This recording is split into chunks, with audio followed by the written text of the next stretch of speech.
This week, we have a show that has been on our list for a while. Some good fun. Mm-hmm. You're just waiting to do something. Fun zombie stuff. I'm not waiting to do something. Listen, here's the thing. I try to mess you up when you start, and it usually works. But you keep closing your eyes. Well, yeah. Which is hard enough to do because then I imagine what you might be doing. Oh, man. We got a fun movie and some really, I think, hard-hitting lessons. They're simple ones. They are simple ones, but they're ones that we haven't really covered in recent episodes. Well, there's one that we've beaten to death and it still won't die. Well, it's true. So it's appropriate that we beat it again in a zombie film because they won't die. Yeah. Yeah. All right. So how about we get going on this? Just jumping right into it, huh? Well, do we not want to? Well, yeah, of course we want to. Let's do it. All right. Are you ready? Yeah. Well, let's go.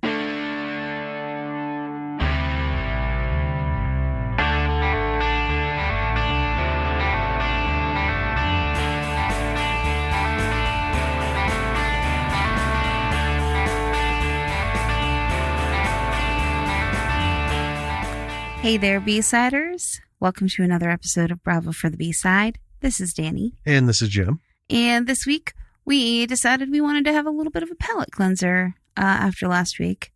Actually, this one was supposed to be done last week, but we shunted it to the side for Invasion Planet Earth and then instantly regretted it.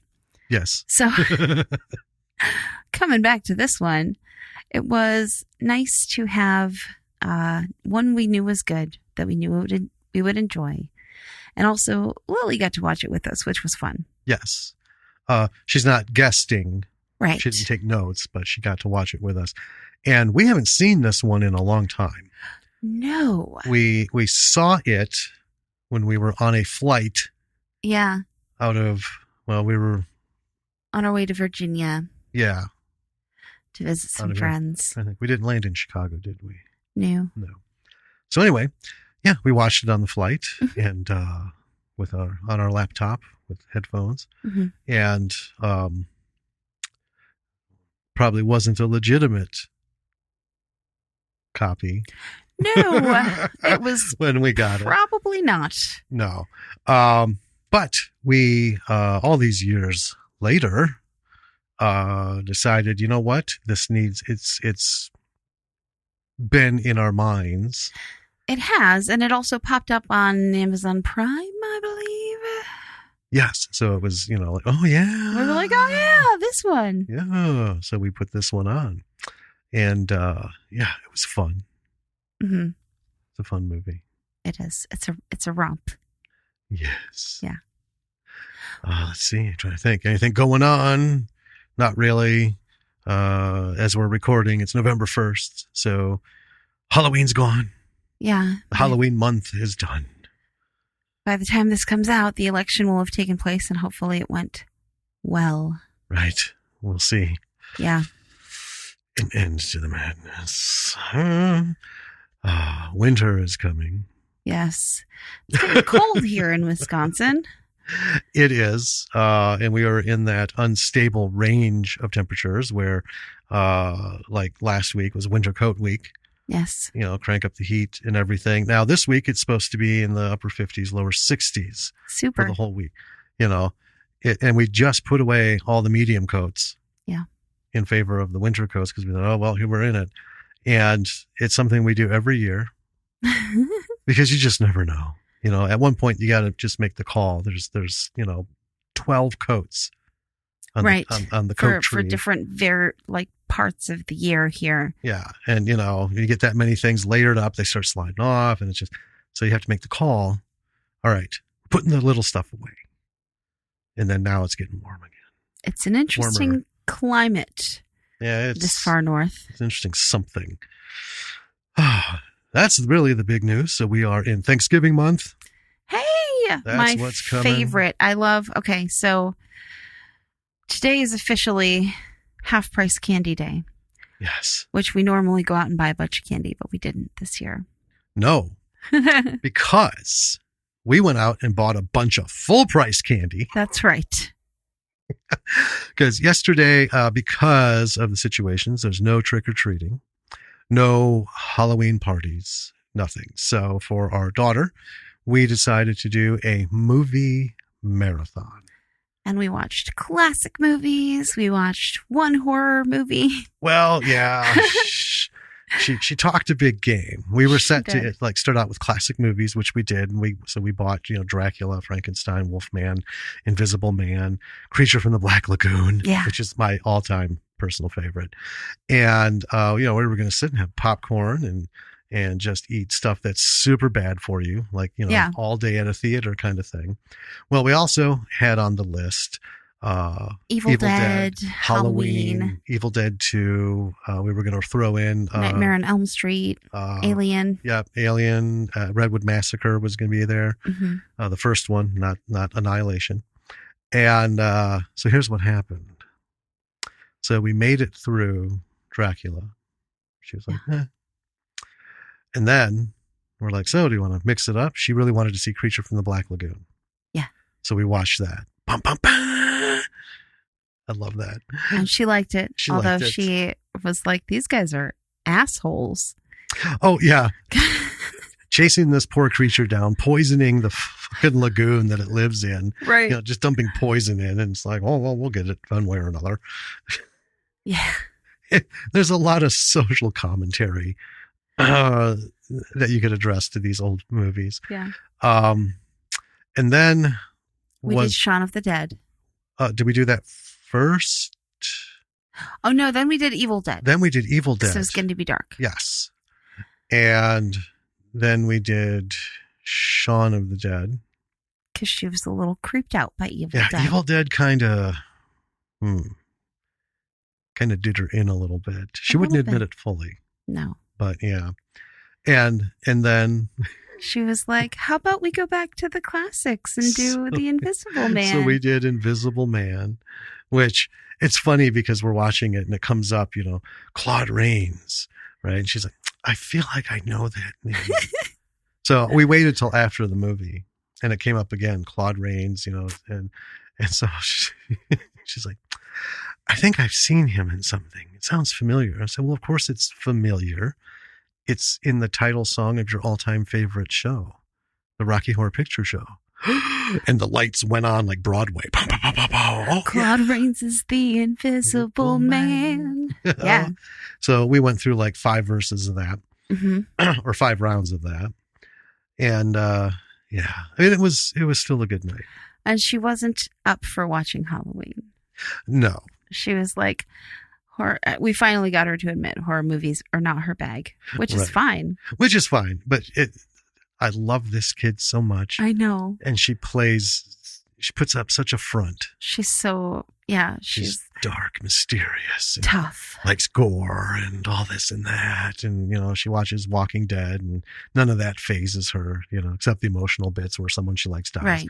But yeah, all the zombies and the gore and stuff didn't get to her. And it's funny because we were outside taking a break from things, having a cigarette. We were talking about how this is a long way from when she was littler. Oh, yeah. And she watched Bunks. We talked about that in an episode with her and how it creeped her out. And it's just people in green face paint with black around their eyes. No semblance of any zombie anything. No gore. No. And she was like, I don't want to watch this anymore. She was freaked out. Yeah. But, she's made her way through and she was all up for the horror movie. She insisted she was up for it.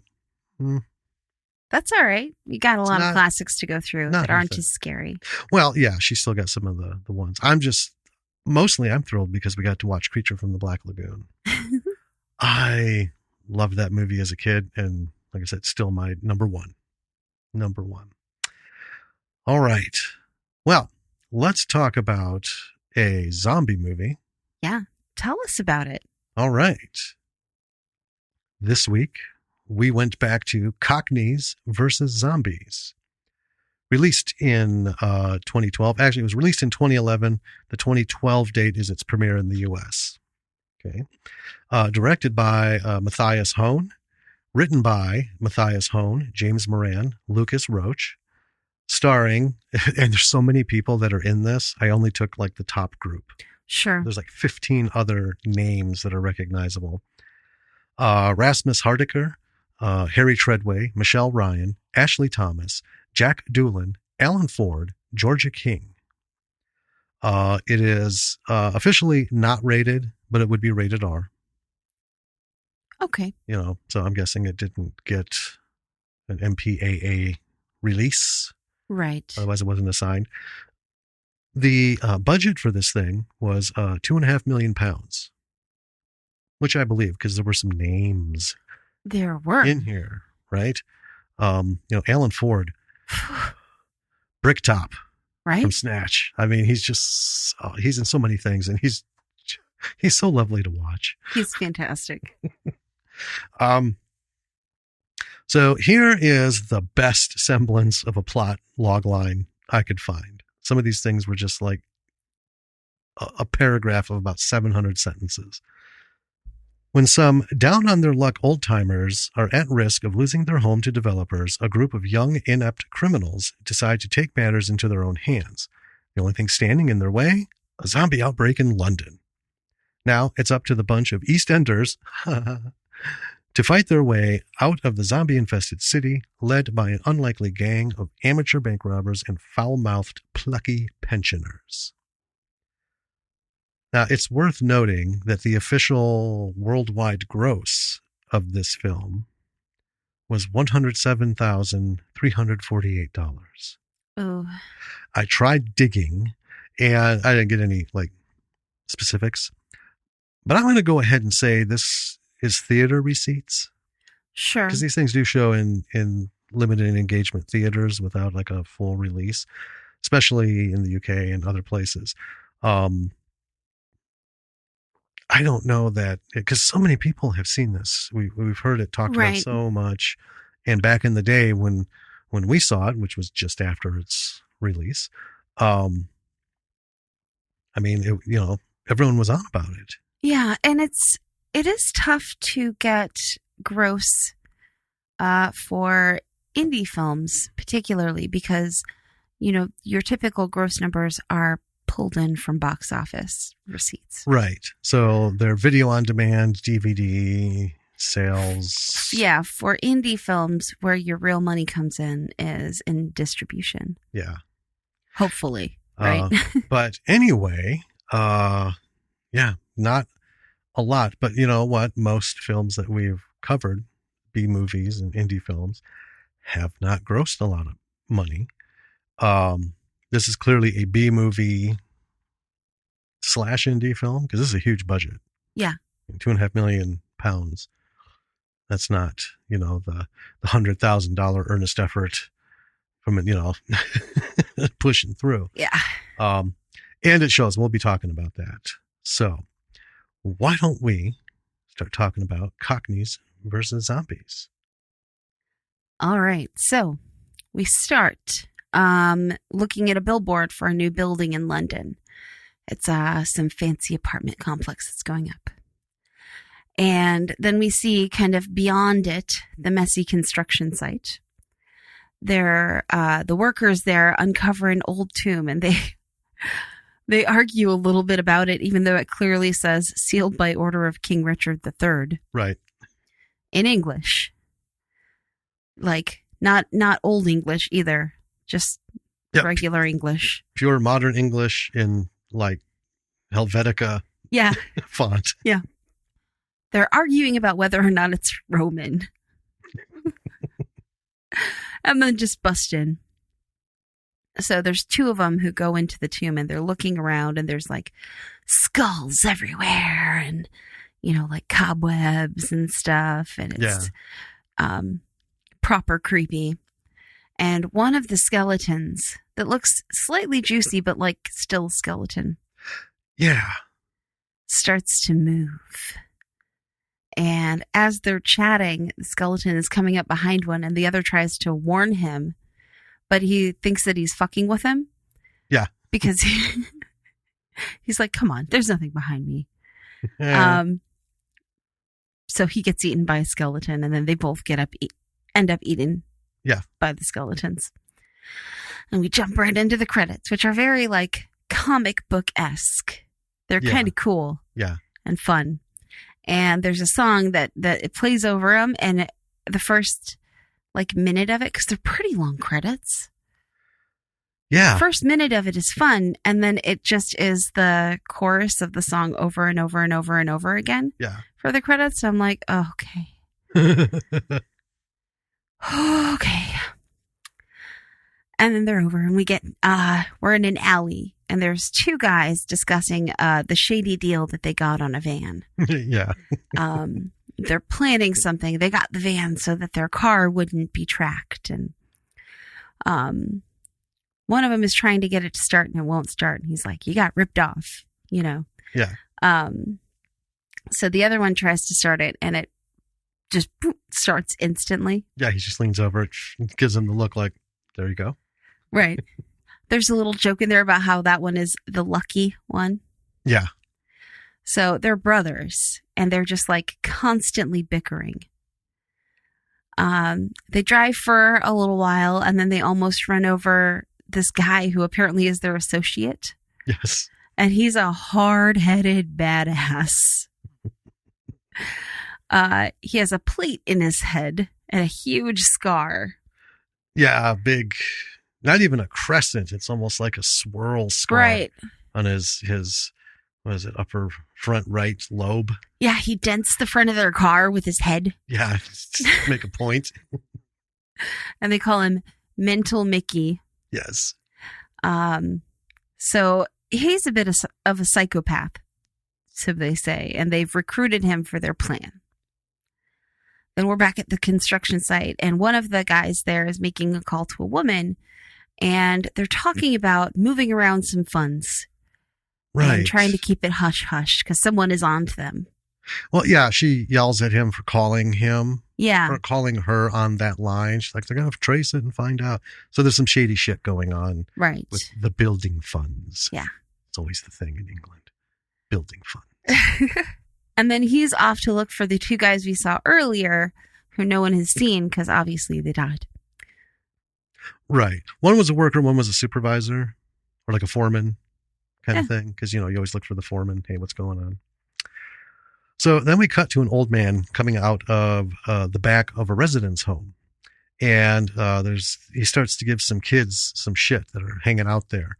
And as he's doing it, telling him to, piss off, another old fellow comes up, and apparently he's selling his prescriptions to these kids. Right. And I mean kids, I mean young people, Right. 18 to 20 hoods. Hoodlums. Yeah. Neighborhood, East End hoodlums. And then the brothers show up, and we find out that the fellow who came out is their grandfather. So they're doing some chit chat, and he gets into this, hard work, honest work kind of thing. And we get this excellent flashback of Gramps fighting the Nazis at 15 because he lied about his age to get into the army. And it's part of the lecture about finding proper jobs and stuff. And it is hilarious. You can, so this is Bricktop. Yes. Right. The actor who plays him, as Gramps. So you have no problem believing this flashback, as outlandish as it is. That, yeah, I could see that. And then as they're going around, they're handing out food and just helping do stuff around. Yeah, they're doing home. real sweet stuff for guys who are planning something shady. Yeah, and it's they call it a pensioner's home. Mm-hmm. It's an old folks home or facility, whatever, many different names.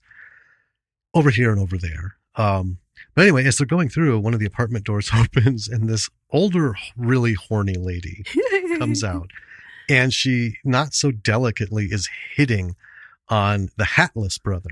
So the brothers, one's wearing a hat the whole time. And to tell them apart, I had hatless brother and hat brother. So the hatless one, she just is oozing on him and da-da-da-da. And then, we find out Gramps actually runs the residence home. So next, he's giving it to a building inspector who wandered in and is taking notes. Lays into him, scares him off. We find out the home is going to be closed as the new luxury living facility will be built upon its ground. Yes. So the brothers are, now they're serving lunch, and old fellow Mr. Cooper comes up and starts giving them guff, just back and forth stuff. And then we see another old codger spying on a young woman sunbathing next door. And then back to the brothers. Lunch is over. They're back in the car, and they end up talking about their parents. So I loved this. And this is in tandem with Gramps' big lecture on, what have I always taught you boys and blah, blah, blah, blah. Good, honest work. So we flash back to the brothers' mom and dad. Their dad is giving them a motivational speech about how they can be anything they want. And they're just little teeny tiny kids. Right, like, I don't know, 7, 8. Yeah. Yeah. Then mom and dad grab shotguns, open the door to their flat, and go out with mom yelling, "All right, you fucking pigs." And then there's gunshots. So that's how mom and dad exited their life. Yes. So Gramps raised them. In the van. Are you all right? Yeah, that was just so awesome. Yeah. Such a stern, steady, serious, dramatic speech on being all you can be and don't let anyone tell you you're this and that. And then they go out and do that. So anyway, in the van, the brothers pick up this sullen little fellow, kind of a Davy. Yeah, Davy the Downer. That's what I call him. Now we find out they're on their way to commit a crime. And then they pick up this woman, Katie. Not Kate. She's made that clear. Katie. Katie wants to know who the sullen fellow is, David. And they say he's the expert. And she asks, what kind of expert gets caught? And then we have this great flashback of David robbing a store with a shotgun. During the robbery, as he's chatting up the cute counter girl, he sets down the gun. She promptly picks it up and slams him in the face with the butt of it, knocking him out. Champion. Oh, yeah. True champion. And then back in the van, they're picking up Mickey, the metal plate head fellow. And he lives in what is apparently just a storage box. Well, one of those shipping containers. Yeah. Yeah, sea shipping containers that are all the rage. And it's actually in a container yard. Yes. But apparently he lives in there. So he gets out and he locks it. Stops in the van. And Katie is their cousin, we find out. Mm-hmm. And she's a locksmith. And that's why she's there, because she can pick locks. Mickey starts handing out guns. So they all got like handguns, and he's got this massive assault shotgun. And there's a lot of really quick. One thing we don't talk about in the notes, we don't get into a lot of the conversations that are had. But it's a lot of very quippy, very quick, bam, bam, bam humor. Yeah. And we'll be talking about that afterwards. But usually we, this conversation, that conversation, he said this, she said that. It's so fast and there's so much of it. But there's a little bit of back and forth where Mickey kind of asserts himself as the alpha, yeah. Plus I've got the big gun, you fuckers. Yeah. I'm the big dick of the group, essentially. Yes. So back at the care home, they're having a sing-along. And the binocular guy who was spying on the girls sunbathing from earlier spots the zombies coming up from the building site, but he doesn't really understand what they are. Right. Well, as we're watching, it's guy 1 and guy 2, the construction man and the foreman. Yes. Who were in there bitching about, is it Roman or not? Yeah. we see them kind of. And then there's more. And then there's more. So we get the hint that something's up. Yeah. So the brothers and their crew are driving, and they're surprised by just like a shitload of rats crossing the road. Yes. A whole wave. Yeah. So they stop and they get out and they kind of look, and the sullen guy, Davy, he's acting like a complete muppet. And they end up calling him Twopence, I think.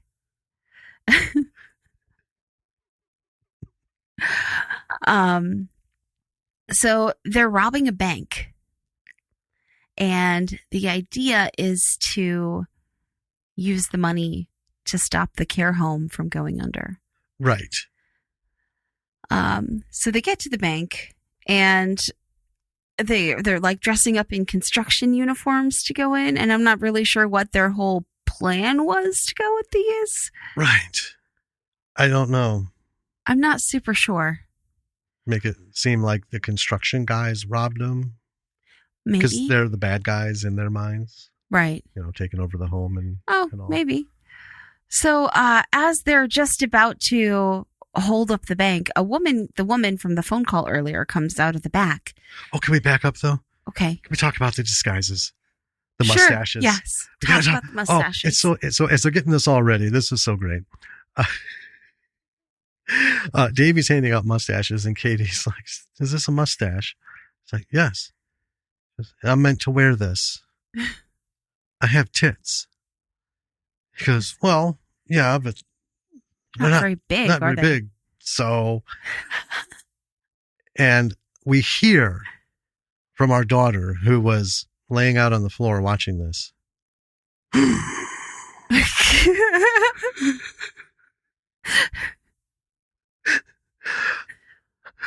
I know which one of those fuckers is dead. He's going to get punched. Oh, man. It was just hilarious. But that line was pretty good, too. But, yeah, the reaction was just...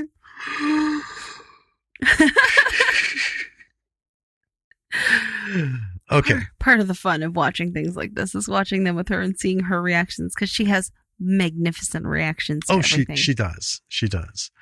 So back into the bank. Yeah. So the woman who was on the phone with the construction worker earlier comes out, sees them dressed in construction uniforms, and asks if they're there for the money. And they're confused. But they're like, yeah. Well, Hatless Brothers like, yes. So they go back through with her. And she asked them about like some paperwork and stuff, and they have no idea what she's talking about. And their ruse falls apart pretty quickly. Yeah. She sees through them and hits the panic button in her drawer. And then Mickey threatens her with his big ass gun, and she takes them down to the vault. And there is $2.5 million sitting, waiting for some construction workers who are going to come and pick it up. Yeah, like bundled stacks. I think it was like the payroll.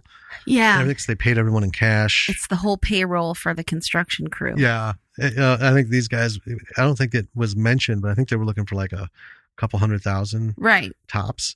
So they're looking at this like, oh, yeah. Oh my God. So there is a little bit of dialogue in the vault there where they're like, should we take it? And they're like, well, it's here. We're here. Why not? So they start bagging it up. And then we're out in the world somewhere, and there's a guy trimming a bush, and he sees something. And then we cut real quick back to the bank. Right. So we're starting to see the unfolding of the inevitable apocalypse. And the police are outside waiting. So they like go to leave the bank, and they're like, this is the easiest robbery ever. And they walk out, and there's police fucking everywhere. Yep. Surrounding it. So they go back inside, and they're stuck in there for now. And then we have several cuts, and they're all very short. Yeah, sweet. Very fast.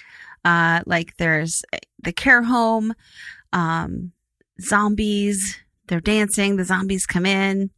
Well, not the zombies dancing. Right. The scenes at the care home are not like the series Derek. Beautiful series, right? Takes place in a care home. But they're always so sullen and somber Right. and everyone's miserable. But these old folks are just They're- having it up and yeah. singing along. They're happy. They're all friends. It's lively. It's fun. Yeah, I mean they're dancing. doing well. The zombies start to get in. There's a guy napping outside in a chair. Yeah, and in the the zombies are backyard. just ignoring him because It's not moving. right. And then the zombies get inside, and Granddad is right on it. Yep. Back at the bank, Mickey starts taking hostages in the hopes of escaping, and he takes 2.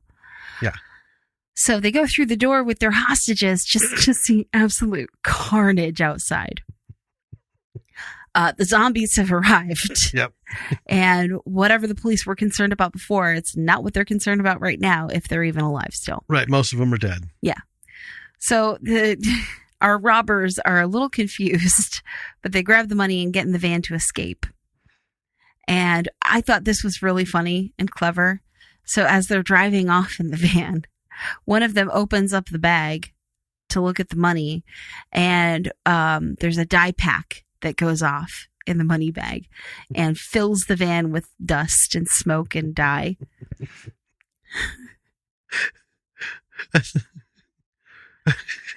And there's this whole big back and forth again. Yes. I thought, you said there was no security, no dye packs, there was no this security measures, blah, blah, blah. You didn't check the bags? Yeah, and they're just going back and forth, back and forth. Yeah. But they're on their way away. Yep. Either way, they're on the run. So back to Gramps. He's leading the old folks to safety within the home. They go out the back. There's zombies coming. So they go back inside.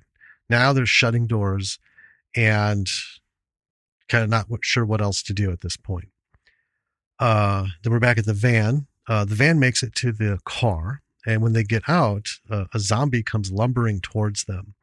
And the non-hat brother asks, what? Is that as fast as they go? Because these are Romero zombies. Yes. Just lumbering They're shambly. along. Yeah. So Mickey is shooting at it. Everywhere but the head. Finally, it goes down. And then he goes up to it and it bites him. Katie takes the gun and shoots it in the head. And this is the best part. It blows the head away from the face. So, and not just the skin part, but the mouth that bit Mickey on the arm Right. is still attached with the corresponding face, nose, eyes, and, portions attached. Right. But the back of the head is completely blown off. Yeah. So it's it's funny as hell to look at. Around the corner comes a zombie pushing a stroller. Go. Mickey blasts the zombie, takes the little kid out of the stroller, and again, there's some conversation. It's just a baby, and it's a zombie. And this is hilarious. It's like, "Rah!" He takes it and he literally punts it Yes. off the screen. They go into a warehouse. Mickey still has this face clamped to his arm. He finally pries it off with a knife. Of course, they can't get reception, and they're starting to panic about what's going on. This is funny. The woman hostage asks if they've tried the radio. They're like, radio, blah, blah, blah, blah. She's like, well, in the van, there's a radio. We were listening to it the whole way here. Yeah. Bing. So Katie and Hat Brother go out to check it. And Katie is trying to warn him that Mickey's going to turn. Because, he's been bitten. And it's not a mystery because he had that face the whole ride stuck to his arm. Yeah. The radio says it's a viral infection taking over London. Inside, Davy is asking the woman hostage out for a date after this is all over. And that exchange is just precious.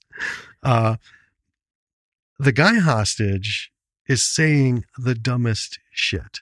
And I can't remember his name as the actor, but if you've seen The Thick of It, he's Dan the Man.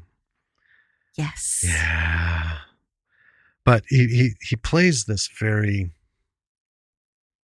in everything that he does, even if he's like a dumbass like this. He's kind of a smarmy shit. Yeah, but he always has this like upper crust presentation about him.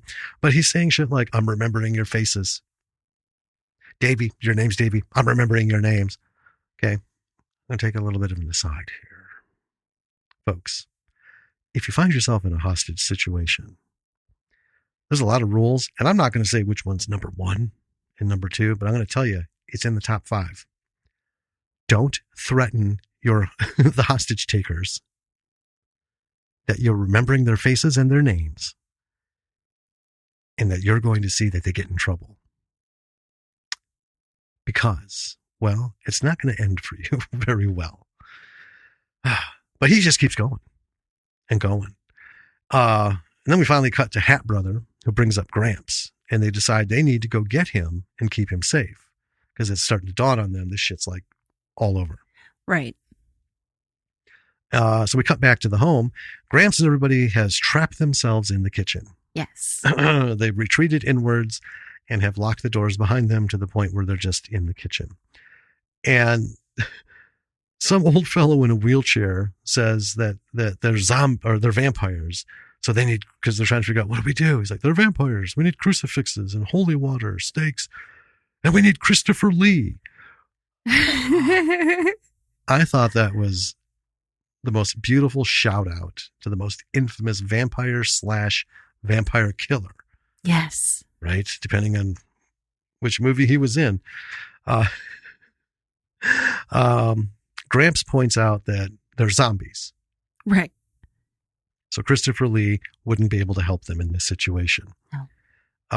Gramps' name is Ray, but I'm just going to keep calling him Gramps. Yeah, I caught his name too, but I just kept calling him Granddad. Yeah, because, once dubbed. There you go.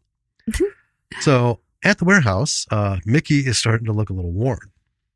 And us zombie aficionados know what that means. Yeah. So Lady Hostage is asking to be let go. Hatless Brother says they should release them. Mickey disagrees. The Lady Hostage says the world is going to shit. And, do you honestly think I care about your poxy little robbery? She just wants to get out to find safety. Yeah. Right? Katie explains that they're doing the robbery to save their Gramps old folks home. Except Davy. He needs it for rent because he lost his money on a horse bet. What an idiot. All right. So Mickey takes Hat Brothers' keys, which is the keys to the van and the car. He doesn't trust any of them. And he's just being a right dick about everything. And looks like he's not long for this world anyway. But he's the man with the gun. He takes the hostages into another room. A zombie comes at him. And he twists the fucking thing's head around 180 degrees. Right? Still doesn't put it down. And then he twists it again. And it's still alive. So finally, he pops the head off. Well, he twists it around a third time and then pops it off. Oh, yeah. Finishes the corkscrew. And the blood so far is most satisfying. Oh, this is, we've blown through these action scenes. Everything about this, like I said, it goes so quick and there's so many cuts and little instances. This is not cheap gore. No. And it would be like a 5-hour podcast. Yeah. Trying to, talk about each one of these. But there is a lot of blood, a lot of gore for something that is a comedy. Right. They satisfied the gore lust really well. Yeah. So back at the care home, they realize that their friend Hamish is missing. They're like, where's Hamish? And they look out and see him still sleeping in the garden in the chair from earlier. And there are zombies everywhere. But they're ignoring him because he isn't moving. So they try to rouse him, which alerts the zombies. And he can't hear them very well because he's old. And he's not very fast. So he's like, what? What's that? Hold on. I'll come closer. And gets up and starts to very slowly. He's got a walker. Yeah. Amble toward them. And they're like, there's zombies, Hamish. Hurry up. What? Zombies! So he finally discovers the zombies for himself. And he gets into a low-speed hobble away from them on his way to the building. Which is actually not as fast as the zombies. And the zombies are moving pretty slow. Yeah. I mean, it's comical. It is. This is the second best zombie chase scene. Yeah. The first will always be Attack of the Herbals with the hover rounds. Yeah, the little mobility scooters. So he's going with this thing, and the zombies are gaining like a half an inch. Real slow. It's a long scene. They show it. And you're like, I almost don't know if he's outrunning them or not. So then we go back to Mickey, who is tying up the hostages and sitting down to wait. And it's just him and the two hostages. Right. Elsewhere in this warehouse. Right. They're hiding out in. We go back to the care home, and Granddad is going for a daring rescue to get Hamish, borrowing the wheelchair guy's wheelchair. Yep. And his girlfriend, Peggy, is a pretty badass. She's his backup, trying to go out there, and she's got a mallet. So she's right on it out there with the zombies. A kitchen mallet, mind you. Not a tool. They're using utensils. Yes. So go back to the brothers and crew, and they're working on leaving the warehouse, but there are zombies like closing in. They're outside the gates. So, and there are also a few in the lot. And we see the hostages again. Mickey's sleeping, and they're trying to undo their ropes. Right. Because they know he's not long. And he is indeed not sleeping, but dead. And he's turned. Yep. And starts to come for them. And he's like right up on them. They're trying to like wiggle around the poles that they're tied to. Yeah. To get away from him. And then the brothers come in. And this is fantastic. Tried to shoot Mickey in the head. But as we remember, he's got a metal plate in his head. So the bullets keep ricocheting off of his head. All over the place. Yeah. Like at them and everything else. And folks, we're not talking 1 shot, 2 shots, 3 shots, or even 4. They just like keep shooting 10. Into the same place and head over and over and over and over. And they end up sticking a grenade in his mouth and pulling the pin and running away. Yes. And there is an explosion. Oh, yes, there is. So, in the fray of all this happening, the douchey hostage guy gets a gun. I think he gets Mickey's gun in the fray. Yes. And then shoots Davy accidentally. Because as he's like pointing the gun at them, and he's like, "We're all going down to the police station right now." Da da da da da. A zombie comes up behind him and starts eating him, and he shoots Davy accidentally. So Davy's dead now, and the group decides that they need to get to the care home like as soon as possible because shit is going down. Yep. So they give hostage girl a gun and offer to drop her off at her sister's on the way, because that's where she's wanted to go this whole time. Right. Was to her sister's. Yeah.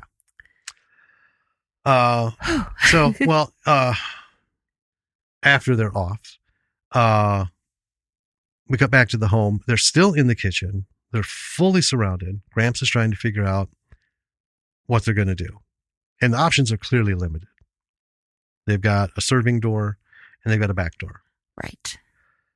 At the warehouse, the zombies have broken through the gate to the parking area. And the crew head out, guns and bats and shovels and everything. They start taking down zombies. Then they realize that Mickey has the keys to the vehicles. So Andy goes in to get them. He's the hatless brother. Yeah. And the woman hostage is so much. She's pushing a zombie away with a shovel instead of like rattling it right away. Get off. Shove off. piss off, will you? Just kidding. It keeps coming. And then she finally kills it by smacking it a good one. Inside, Andy is pulling Mickey's body, and it's awesome because it's missing the head and shoulders. Yes. And it looks really authentic. And he finally gets the keys. A zombie comes, and he's out of bullets. And then Hat Brother is there to save him. Puts the zombie down. So in the meantime, this is also, they come running out. Katie has hot-wired the car, making the whole journey unnecessary in the first place. The whole key Yep, the whole retrieval operation, yeah. So they drive off. Then we're back to Gramps, and he's saying, open the doors and just start taking them down. And, he's like, blaze of glory, folks. Yeah. Let's do this. Buck up. We'll show them. One woman says, someone may come to save them. We should wait. And Gramps is going on about how they need to take care of themselves. So we have that attitude, and we see that 15-year-old Nazi killing boy, just, own your own shit. So the crew is in the car, and they're on the way, and they're moving slowly through the streets, and all we see is bedlam. And this is a lot of bedlam. Yeah. I mean, this is where you can see a £2.5 million budget because, however they did it, these things, did they block off a street? Did they, get a sound stage and build sets? Either way, it's pricey. It's very recognizably London also. Yes. Then there's zombies and smoke and flames, just people screaming and running, gunshots in the distance. And it's everything you would expect from a zombie apocalypse. Mm-hmm. So then they arrive. Oh, yeah. They arrive at the woman hostage's sister's place. They go in. We find out Jen is her sister's name. And I love the way they did this. So they go in, and it's like a row home. So you go in the front door, and there's stairs up. Yeah. And so they go up, and they stay from the stairs perspective. So at the top of the stairs, you see to the left, there's a door. And she's going to go in and check on her sister. She goes to the door. You hear some stuff. She comes back out. And Jen is a zombie. Hat Brother just says, I'll do it. And the hostage says, no, they might find a cure. And then they go back outside. Mm-hmm. And I like this because it wasn't done humorously. It was the first time we saw this, it really struck me. It's not overly emotional, but from a creative standpoint, the writers put this together in that in the middle of all this stuff, there is this just very serious moment that has been threaded through all zombie films. The cure. Maybe there'll be a cure. Maybe they'll get better. Maybe there's an antidote or something, There's, and this was a big thing in Walking Dead season 2, right? Yeah. With Herschel, saw him as sick because his wife was in there. Yeah. And, other people that they knew and friends and stuff. And he was holding out that, maybe they didn't die and reanimate. Maybe this is something else, Now we sit back having grown up in the zombie genre, right? Romero introduced us to an alternate reality of, horror. And we know what zombies are. Yes. Right? We know, unless it's one of those mad virus, which aren't even zombies, proper zombies are dead and come back. There's no fixing it. But, there's people out there who just, you look at your loved one, your brain is instantly going to switch from survival to compassion and care, protection, because that's how we're built. Yeah. So I like that it was put in, not overplayed. I've talked about it far longer than the scene went on, but just to make that point, that this was a really leveling moment in all of this action and funny stuff happening and gross shit happening. Just a little bit of plain happening. But then we're right back into it because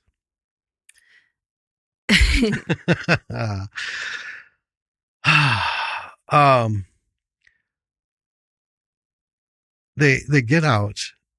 They're going to go back to the car, and there's zombies there in the street. And it's funny. It's two groups of zombies coming at each other, and they're opposing footballer fan groups. Yes. So one's dressed in green, one's dressed it's red and blue. Red and blue. Is that what it was? Yeah. Okay. And they actually start fucking having at each other. Yeah. Trying to kill one another as zombies. And it's, one of them makes a comment that, oh, not even death can, stop their rivalry kind of thing. Right. Can stop them hating each other. Yeah. And if anybody knows anything about football in England, that shit is serious. It is. You don't openly proclaim who you're a fan of unless you know you're in friendly territory. Yeah. Yeah. That's a whole separate conversation. So anyway, they decided to go back to the storage container where Mickey was picked up, right? See if they could find anything. And inside, this thing is full of guns. Well, yeah, they knew they needed guns. And one of them said, well, we have to go by Mickey's on the way. He's got guns. Yeah, I mean, he's a true gangster, but they didn't expect this. Right. This is every kind of gun you can think of. Everything, folks. The entire inside of the shipping container is floor to ceiling, edge to edge, guns of every kind, tables, racks, chests, boxes of ammunition. Yeah. And they walk in, and you could just collectively hear the mental orgasms as they see this. And then they realize, as they're trying to get it out, there isn't enough room for hardly any of that shit in their dinky little car.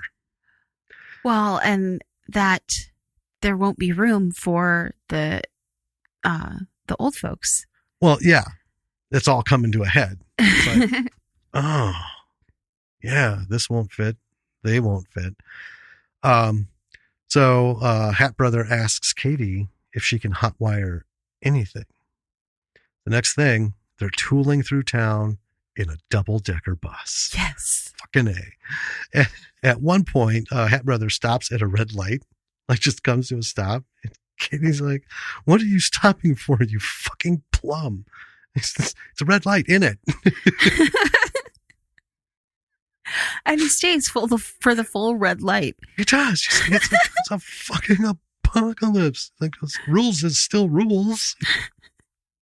Despite the fact that they just robbed a bank, killed someone, But the way he just looks up at her, she's yelling at him. And he's just like, it's a red light, isn't it? Duh. Oh, that was just awesome. I loved it.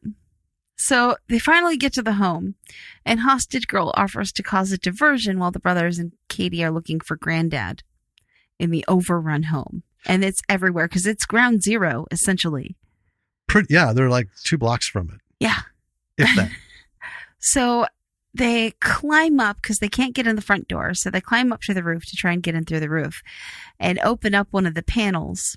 And you just see a little kitchen knife shik, shik, shik, shik, shik. And that's Granddad. It's just popping up over the edge. Yeah. Just stabbing the air. And he is nearly carves the face off of the hatless brother or the hat brother. Hat Brother. Yeah. So they go down and arm up all the old folks. Well, that was another one that had a great line or a series of lines, conversations. And I can't do it because he talks in such a unique way. He's like, you expect us to go out there with, kitchen utensils like Wolfgang Puck or some bullshit. And then they drop the duffel bags on the table, open them up, and all the old people are like, that's what I'm talking about. Yeah.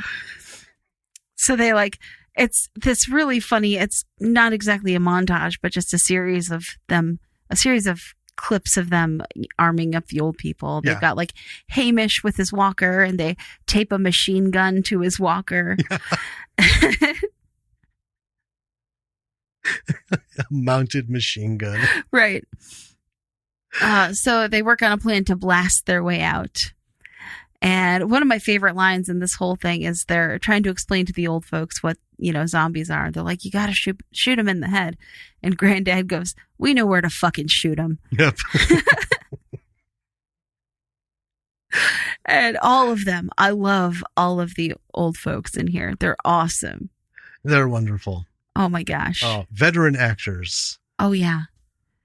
I love the one who does the Cockney slang. Oh, yeah. That he has to explain every single time he uses it. Yes. And it's not like 1 or 2 rhymes away from whatever it is. It's like 6 to 20. It's like he does like 6 degrees of separation. Yeah. But it's like 8, 12, 15 degrees. Yeah. It's like this to this, this to this, this to this, this to this. And every time it takes like a full minute for him to go through. And it ends up with Abercrombie, zombie. Yeah. So they get outside, and it takes a moment because they're like, we've got a bus waiting outside. So they get outside and the bus is not there. And they're like, the fuck? And it takes a minute for Hostage Girl to return with the bus. Oh, yeah, because she was making a diversion. Yeah. But she gets there. They get everyone up in the bus, and as they're getting away, Granddad finds out about the robbery because he opens up one of the bags. He's like, more guns? Oh, yeah. And money. Finds the money. And he's like, what the fuck? And they're like, oh, yeah, we robbed a bank to help with the care home. And he initially is like, well, all about the, honest work. And then he very quietly is like, how much did you get? Yeah. He's reluctantly impressed with them. Yeah, he goes back and forth. Yeah. So they're driving the bus through town, but it breaks down. Yeah. Not sure why, but, the engine starts smoking and stuff. I think, he said he stripped the gearbox. Oh. Yeah, and they're all yelling at him. Yeah, and I want to say this, what makes it so funny, to me, is, folks, if you understand driving in the UK, majority of vehicles are still clutch. Right. They don't have the overwhelming number of automatic transmissions that we do, because it's not ever been a thing. It's like, well, this is how you drive, and all these little cars, like Mr. Bean, you see him, in his little Mini, right? The Mini Coopers, everything were clutch, and some, became automatic. But yeah, to burn out a clutch in anything that you're driving, strip the gearbox, is like, motherfucker, can you not make Jell-O? It's just the simplest thing in the world to not do is damage a gearbox. So the bus breaks down, and they're hoping to make it to the docks, which are close. So the group leaves the bus and fights their way through the street. And there are some fun clips of like Hamish with his mounted machine gun on his walker. And, they make their way to the boat and onto the boat, actually. And as it's pulling away, they realize they forgot to unchain it. Yep, still chained to the mooring. Yeah.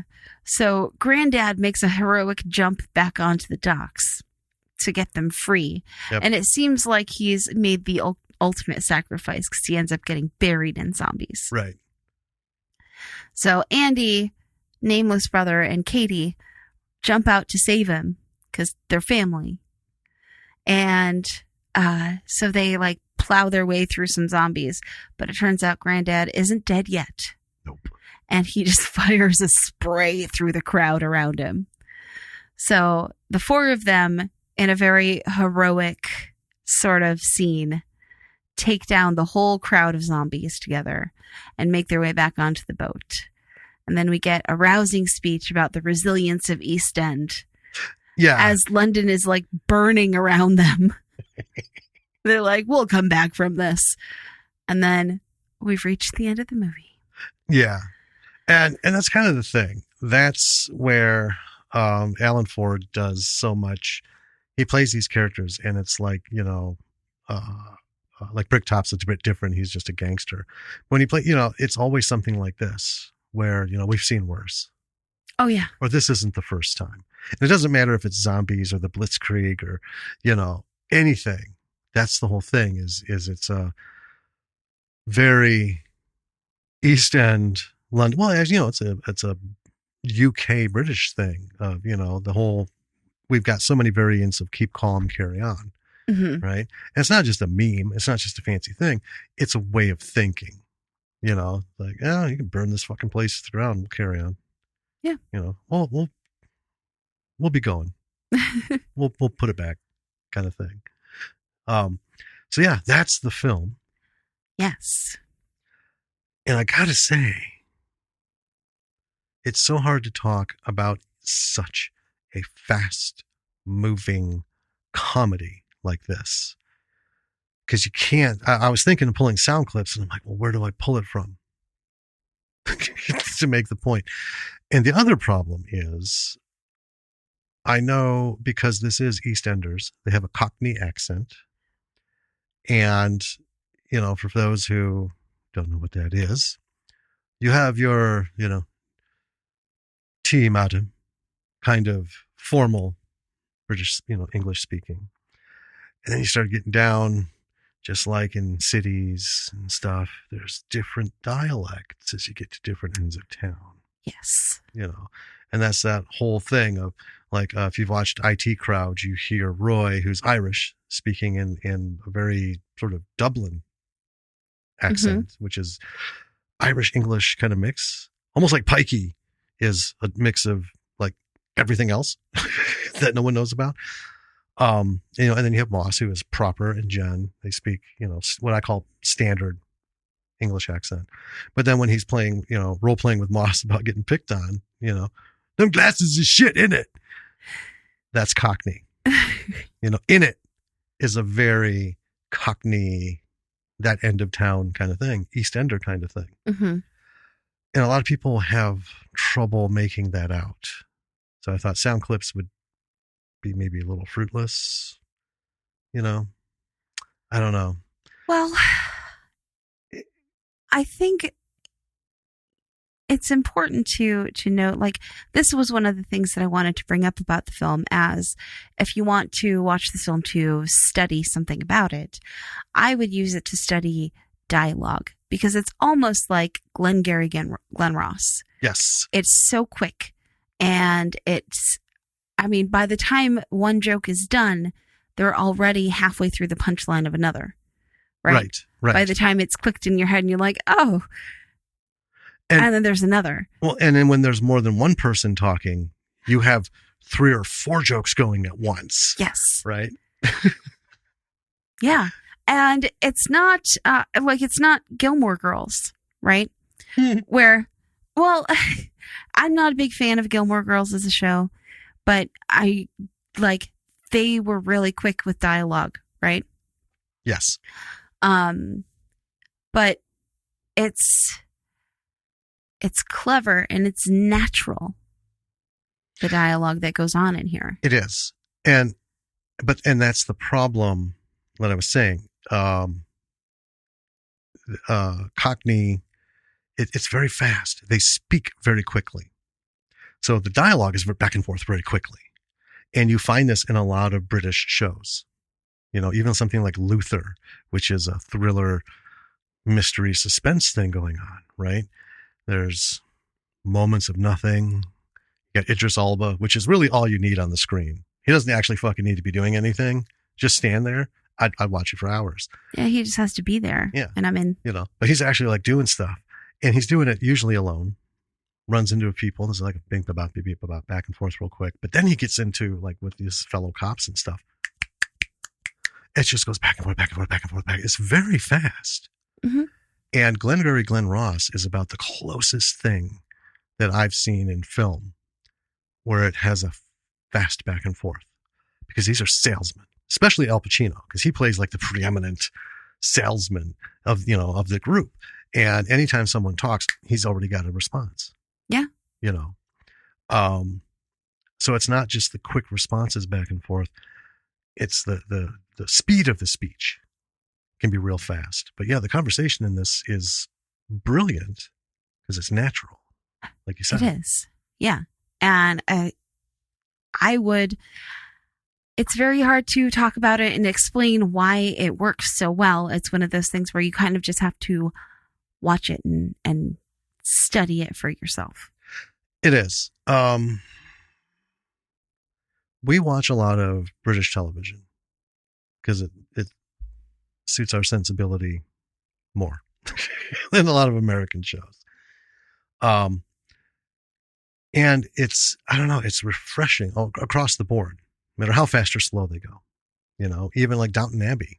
Yeah. It's a period piece and it's, you know, historic. So it's a little more polished, you know, like Pride and Prejudice and all of that. It's those stories are modern Shakespeare in British television and cinema, because they're really embracing that last vestige of old, proper, you know, beautifully enunciated speech. Oh, I love me some period piece film. I know. Especially British period piece film.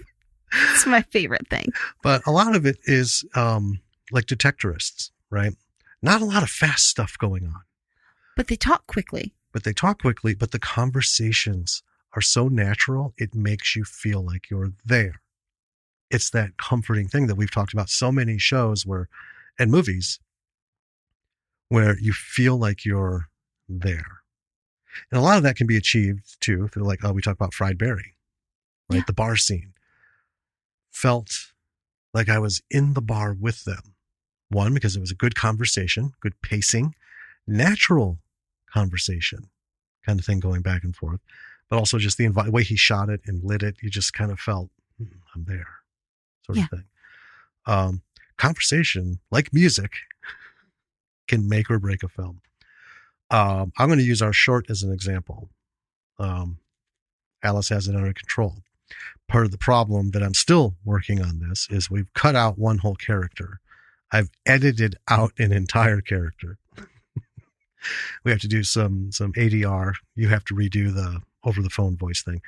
But the problem I'm having is when we wrote that script, it's just a short, but it was supposed to be back and forth, back and forth. Oh, I know. Back and forth, you know, boom, bang, boom, bang, boom, bang. It is so painstakingly slow in so many spots. I don't, and there are spots I've been having a real hard time trying to figure out how to edit it, because, you know, it looks edited. I'm not an editor. I don't know how to work the magic, but there's just certain things that you can't cut away, you know, particularly when there's an exchange, right? And I don't know, you've got to have good conversation and good conversation pace. Yeah. When you're writing it. And as a director, I mean, if you write, especially if you're a director who writes your own stuff, I mean, you should know your pacing, right? I think as a director, the number one thing to look for between actor interactions is the pace at which they're interacting. I mean, there's moods, there's situations and stuff, but the dialogue is there, but we all know how we talk, and we've already cut down how we speak to one another in a script so that there's one or two sentences that someone says, because nobody talks like they do on shows. Nobody talks and just, I say a sentence, you say a sentence, I say a sentence, you say a sentence, I say a word, you say two words. But that's not how it goes. Conversations don't fucking work like that, right? And it's funny because when you watch a movie and you hear the speech, like, man, he's got a lot to say. And then you realize it only seems like that because everyone else in the movie is talking for less than 2 seconds. Right. And he said like 5 uninterrupted sentences. It's not the Gettysburg Address he just went through. He's actually speaking how we speak. But it seems so out of place in a movie. You know, so we've already cut down what we say and how we say it. Be mindful of the pacing. You know, what were we watching? Where it was like almost, I don't know, because we were making jokes about it. It's like, why is it everyone's fucking thinking about what to say next? Because there's these just overly long shots of people doing nothing and then responding slowly. And it's just, Oh, it was so painful. Was it Lady in a Cage? It certainly could have been. That certainly had part of it. God, that fucking movie. Yeah. Well, but it had Olivia de Havilland in it. It did. Let's talk about what money can buy you. Tons of gore. In a zombie film. Oh, yeah. Tons of gore. Lots of blood. Yep. Top notch stuff. Oh, yeah. Money well spent. Effects appropriately applied. There were several scenes that, having seen it a second time and watching them, I came to realize there's a lot of shit that was in the background that was really well done. Oh, yeah. But it was only ever going to be on screen for a second or two behind the action. But still, it was beautifully done. The gore, the stuff, the extras that they had doing stuff in the background. It was well choreographed, well put together. If you can get $1 million or more for a budget, you can work wonders. I mean, this holds up to, it beats most films, like World War Z. Well, that wasn't a comedy, though. No. Kind of No, but the effects. Oh, sure. Well, Okay. those, yeah. Where did they spend their money? CGI. Yeah. Right? Very little practical. These practical effects were fucking the bomb. They were. They were super fun. I'm not going to comment on music. I think it was appropriate for the movie. Not all of it was to my taste. That's fair. But, that's fine because, sometimes it just happens that way. Yeah. But I think it made the scenes move. Yeah. I was moving with them. So one thing that this movie does really well, and this is a good tip if you have a script or a film that has a lot of characters in it. So this movie has a lot of characters in it. Yes. There's like 5 or 6 of the pensioners. Right. And there are there's several of the, bank robbing group. Right. Right. The brothers and crew. And then the hostages. And then the periphery folks that we see here and there. Right. But one thing that they did really well in order to make you remember each character, even if you didn't know their names, like as you're watching the movie, you're like, oh, that's pervy old guy. Oh, that's right. Yeah. The horny old woman. One thing they did really well, and these don't have to be super deep characters, right? Usually if you have a movie with a lot of characters, and this is a film, not a TV show. Right. Right. In a film with a lot of characters, inherently they're not going to get a lot of screen time each on their own. Right. So what they did was they gave everyone kind of a unique quirk, right? An identifiable quirk. Right. That they would bring back for that character every time you saw them so that you remembered who they were. Yeah, for the most part. Yeah. Because like horny old woman. Mm-hmm. Okay, she was hanging all over him and stuff. Now, she didn't keep doing that throughout. Every time. Right. Right. But the next time we see her, she's kind of, I don't want to say meek, but she's not, go out there and bust their balls. She's like, what are we going to do? With the rest of them. So that's in play. So we know the big thing about her is that she's randy almost all the time. Yes. But when shit gets serious, she's just like a normal person, right? But then towards the end, they bookend that when things look like it's going to be okay. And she's like, hey there. Remember me? Yeah. Yeah. And that's just it. The only depth we get are the brothers whose parents were criminals and went out and died in a standoff with the cops after giving the boys a lecture. And Gramps, who was very proud that he lied about his age at 15, joined the army and went to fight Nazis. Well, and I would argue even that those characters don't have an enormous amount of depth. They don't need to. No, the but brothers, I'm saying that's it. The one is, like, here are the little quirks for the brothers. One is the lucky one. Stuff always just kind of works out for him. And he is constantly like, don't fuck with me and my brother. And Right. his brother is just constantly annoyed with him about all that. Well, so Hat Brother, right? He's kind of the thinker. Mm-hmm. All right.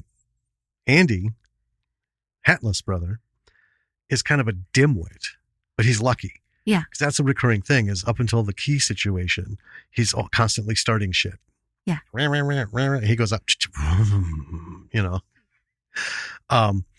And he always starts trouble. They had a quick conversation with like 2 quick cut scenes where, you know, they'll be walking out of somewhere and he'll just be like, hey, are you fuck with my brother? You fuck with me. You know, it's like, there's not even a problem here. What you fucking doing? You know? We have Mental Mickey, whose quirk is he's got the metal plate in his head and he's a psychopath. Well, yeah, he's just full on gangster. He's just up for shit and nothing's easy. He's, you know, without gunplay, then what are we doing? Katie's no nonsense, you know. Yeah. That's pretty much it. Davy's an Stop idiot. at a red light. Yeah. Yeah, and Davy's the village idiot. You know, they're pretty 2-dimensional overall. Right. These characters. But that's all we need. Well, yeah. Because their interactions with other characters stay in the vein of what we've seen. Mm-hmm. Right? We have Katie, who's level-headed, even in a panic. She's screaming and stuff, but, you know, she's like seeing things. You know, we have Hat Brother, who, you know, he's thinking shit through, right? He's seeing this and that, doing that. And, you know, we have Andy, who's still just like, you know, shiftless, but lucky. Right. Right. And that works. Yeah. So, I mean, like, you don't need to have a fully fledged backstory for all 10 of your characters in a movie if you have to make a movie that has 10 main characters in it. Right. You know what I mean? Yeah. And I mean, we've done this backstory thing how many times? You just have to make them identifiable and different enough for the viewer to be able to go, oh, that's right. Well, most of the pensioners, right? It's one line. They got one line at the beginning that established who they were, right? So we have, you know, 10 degrees of separation. It's explaining every Cockney fucking thing he slang says, right? Yeah. We have Mr. Cooper, who we didn't get into, but he's Kaji. Well, he's Kaji, and his giving the boys shit at the beginning suits his character's interactions and the 1 or 2 extra like words that he has throughout the rest of this. You know, other than Gramps, none Hamish, of these, who doesn't hear well, right? but is all about, you know, yeah, hanging out with everyone. Yeah, you know, Gramps is the most fully developed, right? Right, and all these people are on screen, but they gave them just enough of a quirk and a presentation of it that we can continue to view them, even if they don't speak, because not everyone gets a speaking part. Right. And that's the other thing with ensemble films. We've seen, like I said, these people. This movie is full of names. People who have been at this business for a very long time and are playing probably the shortest roles of their career. Right? Because they're only, you know, they're all in the room, but we only ever see a couple of them, and none of them are talking. It's just Gramps going on, but we're going to, you know, fucking tear them apart. What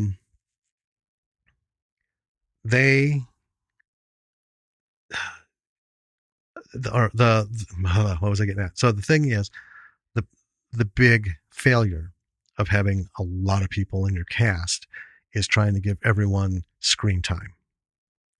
Right? It can kill a movie. It's killed TV series.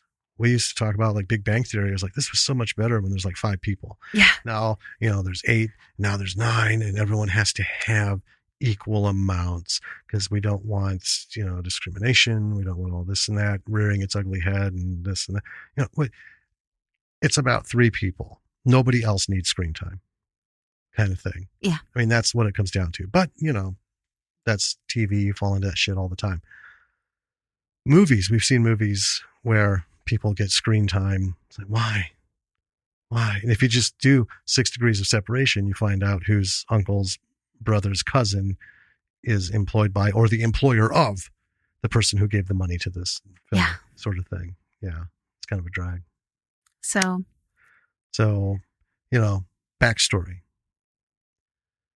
If it absolutely serves the plot, then sure, come up with some. If it's just to show that, you're efficient at, creative, I don't even know what word I'm looking for. If your favorite thing to do is coming up with character backstories, and that's fine. There's nothing wrong with that. But recognize that it doesn't always need to be on screen.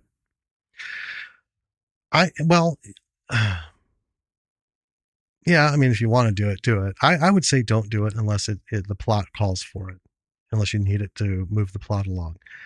Because I know we've talked to a lot of actors, they're like, I'm not interested in what you think this guy's done, right? If it's not in the story, then let me run this up, right? Why is he a dick? Well, it's not addressed anywhere in the script, so just let me have this. That's how they do their thing. They figure out that's their job. Let me figure out the character. The main character has some points that will be explained and let them fill in the gaps, kind of thing, right? So, and again, there are people out there who are like, backstory is everything. And we just vehemently disagree. Right. Because it leads to unwanted exposition. It leads to sidetracking a story to the point where, well, that was a fun fucking almost 15 minutes. And I'm glad we're back to the actual plot that I paid the ticket for, kind of thing. Well, I mean, okay, so we've talked about playing D&D, and we play D&D a lot. And yes. I think that's something that people do specifically for that game, which is something people need to do, need to worry more about than about backstory when creating characters for film, is creating what I'm going to call front story. Mm-hmm. Right? It does not matter what happened to the character in the past. Right. If they don't have anything that they're working towards. Right. Right? Yeah. So it's giving them something that gives them the ability to develop story and develop growth as a character as they move forward with the story. Yes. And that doesn't matter. It doesn't matter that, so-and-so's parents were killed by orcs or whatever happened. Oh, that's a terrible example because your character, his parents were killed by orcs. Yeah, rub salt in that wound. I'm sorry. But you know what I mean. I do. Here's a perfect example, and people are going to get really pissed about this. Okay. J.R.R. Tolkien. Okay. I read it all back, 75, 76, started reading The Hobbit and Lord of the Rings, right? I was a wee little thing. But here is a perfect example of how irrelevant backstory is. Tried squeezing all that shit in through Lord of the Rings, right? Didn't have a place, just little references here and there. He wrote the Silmarillion. Yeah. Which has no fucking bearing. And after reading it, it's not even a good story. It's just background. It is. It's backstory. It's a whole book of backstory. It's a whole book of backstory that did absolutely nothing to change my perception, interpretation, and envision of Middle Earth and what was going on. None of it mattered. In fact, it was all so unimportant. I tried to read the Silmarillion. It was tedious as fuck. We have it on cassette. I have all... Well, I know. We have it on hard copy, too. 15. Yeah, but you don't have to read it. You can listen to it. Great. I mean, we just got a new cassette player because my Walkman broke. You got me that other one. I'd rather listen to... My Charles Kuralt audiobook that's only available on the audio cassettes that I have. I could probably auction those off for hundreds of bucks. I'd rather listen to the entire lineage of nobility in England from, 1100 to now. Just names. Anyway, like I said, it's going to piss people off, but I maintain that shows how redundant backstory can be when you have to put it in the present, right? it can be distracting. It can ruin things. Like I said, we have all this exposition that we don't need. We have all this takeaway, that doesn't go anywhere. Right? It's like, well, pick any movie, any main character, and all of a sudden cut aside. Let's go back to when they're 7 and they're hammering their little soapbox derby car and they smash their thumb with the hammer. And then we cut back to whatever's going on. What the fuck? Unless he has this pathological fear of hammers or soapbox derby cars that actually has something to do with the plot, because, it's a Happy Madison production and it's Soapbox Derby is the name of the movie. There's no need for that bullshit. But so many people try to fucking throw that in. Yeah. Stick to the shit. Tell the story. Backstory is not as important as front story. Nope. Explain your characters by who they are today, right now, in this instant. What they're looking for, what their goal is. Yep. And again, unless it's actually part of the plot, we don't need to know more about them. We just don't, and I get so sick of, think of like all the spaghetti westerns. Nobody gives a good goddamn what the man with no name, his childhood was. Okay. He's a drifter. He's not even a criminal. He just does what he does. He robbed, that's just who he is. They explain it. He gets mixed up with criminals, which makes him, because he's not like, I'm forced into it. He actively searches them out, or he's like, oh yeah, this will work. He does scams. He does all this stuff. He's the anti-hero. That's all we need to know. Mm-hmm. That's why I was so opposed to Solo, Star Wars story. We don't need to know Han Solo's history. I think it was a tragic, tragic mistake doing that, because I think they did a poor job of it, number one. But I think it was just, who the fuck cares? He is who he is now. Yeah. We didn't see Jack Sparrow, a whole movie about him growing up. No. Right? And they tried to like deepen his character. It's like, we don't need that. We get it. Yeah. I mean, I liked the first couple of movies and then it started to get weird. But, one of my favorite lines, and this I thought was the only line I really needed about his backstory and his character in the past, was he was talking to, I can't remember what his face was, but oh yeah, he was talking to one of the naval officers who was talking about how they had tried to work with Jack in the past. He broke a deal. Yeah, he broke a deal about a ship full of cargo, right, is what they said. Yeah. And Jack's response was, people aren't cargo, mate. Yeah. And that did the whole thing. Yeah. That was all we needed. We didn't need to flash. That tells you so much about him as a character. You don't need to know the whole. Right. We don't need the whole story. And we didn't get it. And they didn't, and they moved on past it. That's the beauty of it. Writing is the number one thing. Again, I'm going to hold to it. Directing, yeah, that makes the movie.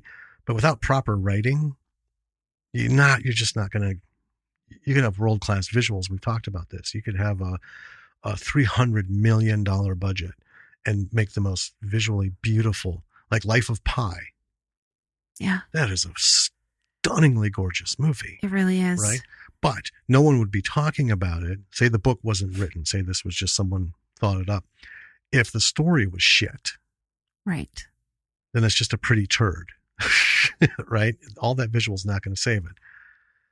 Pacing, characters, dialogue, all this stuff, just lay it out. And you don't need to be overly explanatory on who this person is. Show, don't tell. And that's what, to me, what all this exposition backstory bullshit is they're telling, not showing. And these guys, the director as the writer and his team, and the actors, all of them together did such a magnificent job of delivering to us fully packaged these unquestionable characters who didn't need to have 7 dimensions. Right. Because at the heart, it's just a fucking comedy about zombies and some pensioners in the East End. Pretty much. Yeah. That's it. And it delivered that 110%. It was wonderful. It was. You should watch it. It is. It's worth it. Zombie lovers. These are some great zombies. They are. And, have fun. I mean, and then, because we watched Shaun of the Dead last night, comedy. Oh, about yeah. Zombies. It's one of my favorite movies. And the effects weren't bad. They're pretty good. Yeah. But in mass, we just had the contact lenses and, blush in the right They're place. They're campy. Yeah. But they're adequate. They work. It was supposed to be. And that wasn't the focus anyway. Right. I would say Cockneys versus Zombies upped the zombies in Shaun of the Dead. Oh, for sure. For sure. So, I've seen a lot of zombie genre fans like us just really, wasn't, I don't know. They just don't like the comedies. I don't know. I love the comedies. Well, and it's the same with horror fans don't like, the comedies of horror, things that make fun of it, Cabin in the Woods and Attack of the Herbals. And, I think they're brilliant because it takes anything zombie, we watch all the zombie stuff. Some are great. Some are good. Some are, ugh. But when you do a comedy like Shaun of the Dead or Cockneys versus Zombies, it's fun. Apocalypses don't have to be serious. Right. And, as human beings, we all need to laugh. Well, here's the thing, And, go ahead. People laugh at funerals. Well, they do. That's a conversation that people can have. But here's the thing.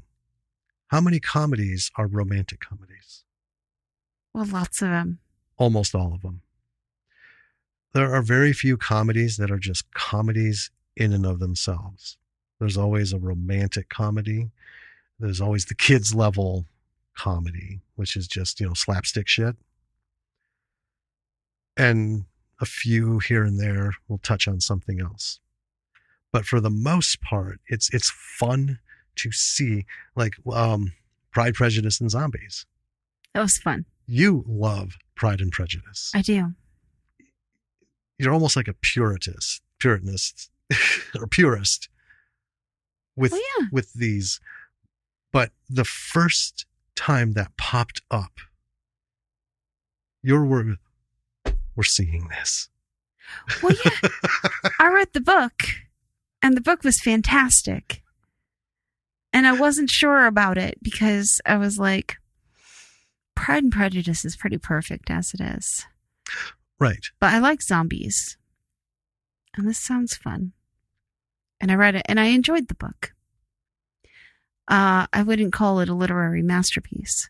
Well, no. But it was fun. But that's the thing is I like horror comedies more and more because Cockneys versus Zombies gives us the gore. Everything we want with zombies. There's slow moving, there's biting, there's panic, they're fleeing. It's an apocalypse. The whole, the zombies are getting over on everybody rather quickly. Right.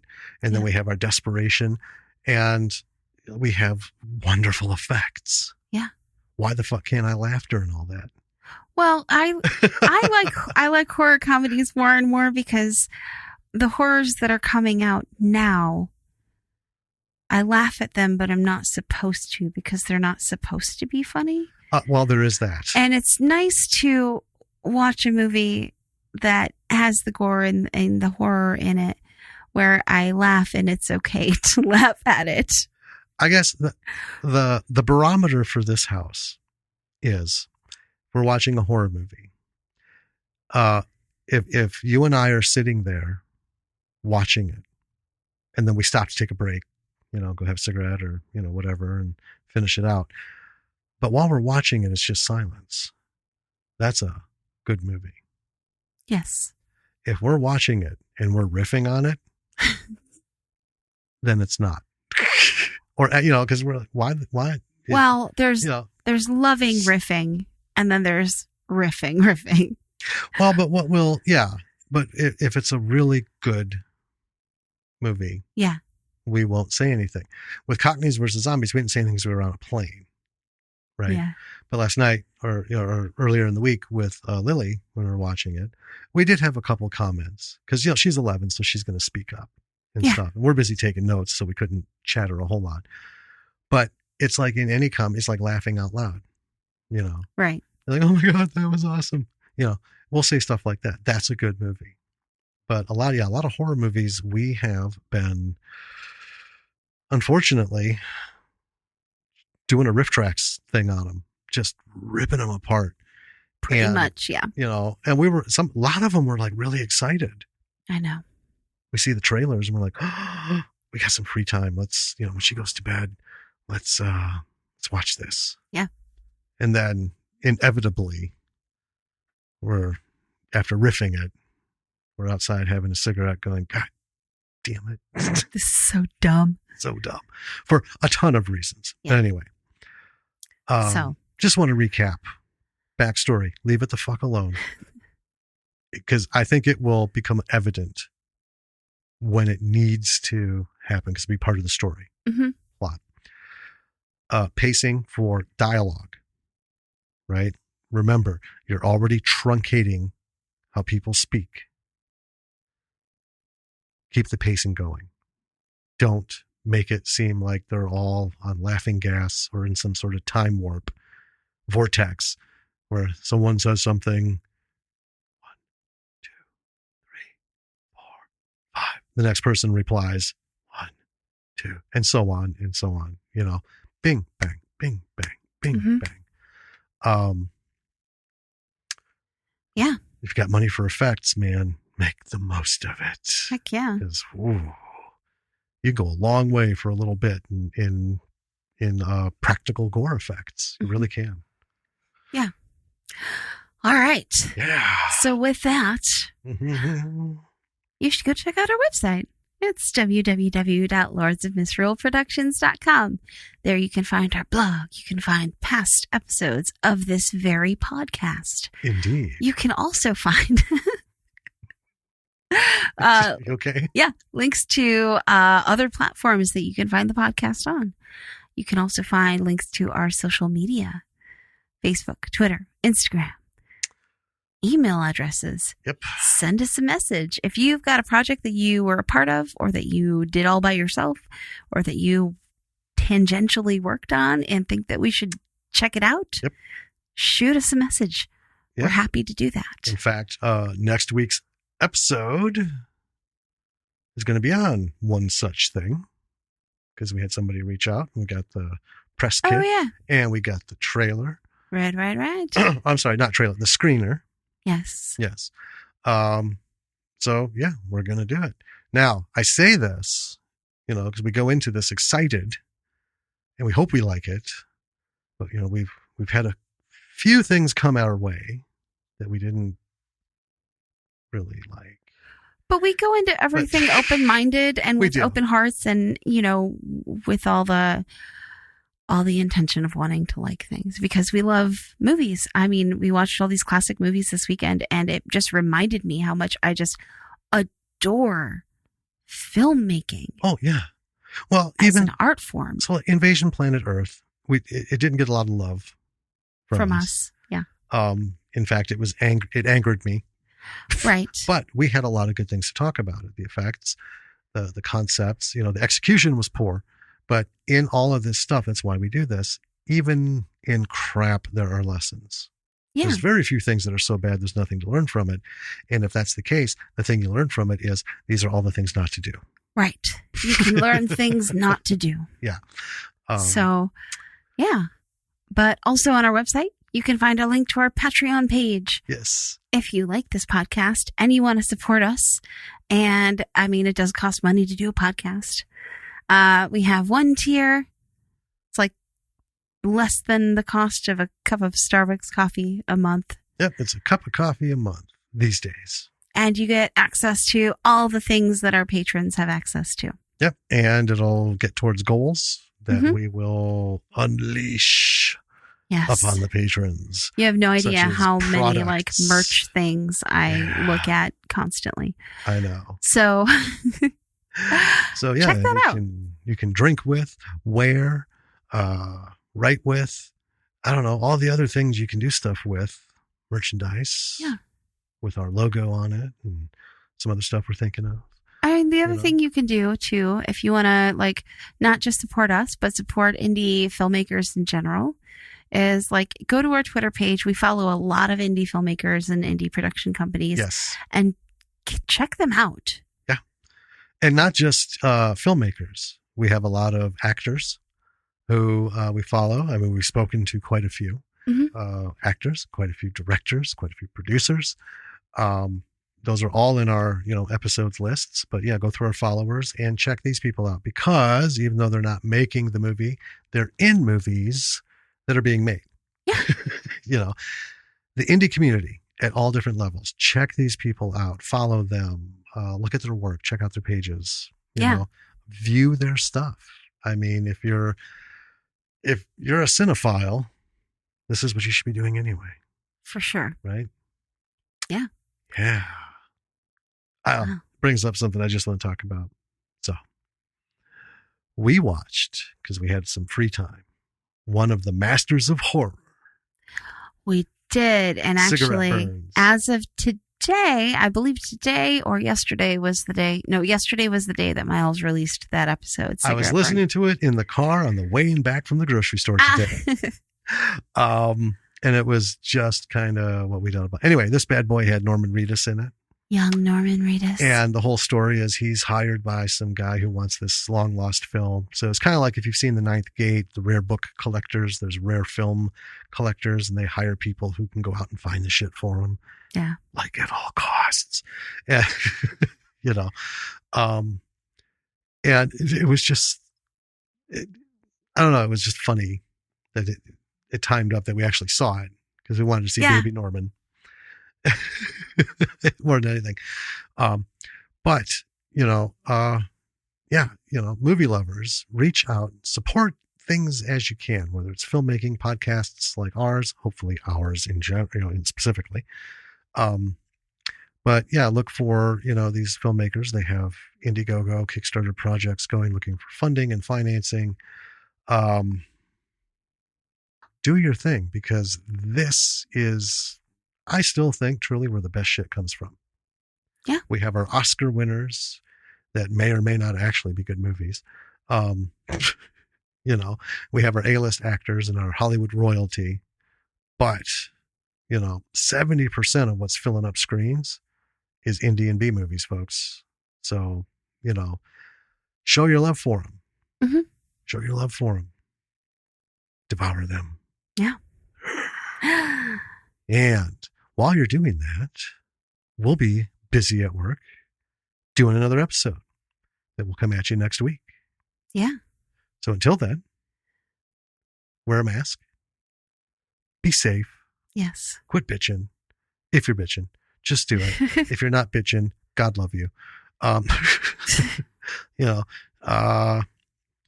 If you're a creative, write, direct, do it, everything. We've talked about it ad nauseum. Write or whatever study. you can. Study shit. Use your phone. Make movies out of the salt and pepper shaker. Just do something to keep flexing your creative muscles. Shit's not at a complete standstill, but it's wonky and weird as hell right now. But don't let yourself become complacent. Yeah. And inactive, right? Do what you do in however form you can do it. Because the day is going to come where you're going to come bursting out of that barn full speed, ready to go, because shit is back to normal. And if you are someone who is listening to this and we're going through all this crazy time and you are just having like a super hard time with everything, reach out to a friend, reach out to a family member, reach out to a fellow creative, go on Stage 32 and, talk about it in the forums on there. Yes. Or if you want to reach out to us, reach out to us. Yeah. Yeah. We got emails. We got emails up there. Don't do it alone. Don't do it alone. And I just want to say, if you're looking for a sense of community, fucking don't go to Reddit and all these other places. Because the more you go into these like general forums, the more barracudas and just pricks and trolls you're going to run into. You don't need that. I mean, they're useful, not trying to, slam Reddit, but let's be honest, right? It's the fucking Wild West of forums. There's groups on Facebook. There's just all kinds of stuff out there. But again, Yeah. push comes to shove. You run out of options. You're listening to this show right now. Well, you've already got a link to the website in our title. Go. Send us an email. Yeah. If we're all you've got, we're here. And we'd be happy to, shoot the shit, get through this, because we got to get through this together. Yeah. And, through all this, we all have to make sure that our individual contributions to this don't fade away, meaning writers don't give up writing, directors stop envisioning things, producers stop making connections, and you know what I mean? Yeah. We just got to keep it all alive. So, all right. Until next time. This is Jim. And this is Danny. And we will speak to you in a week. Bye.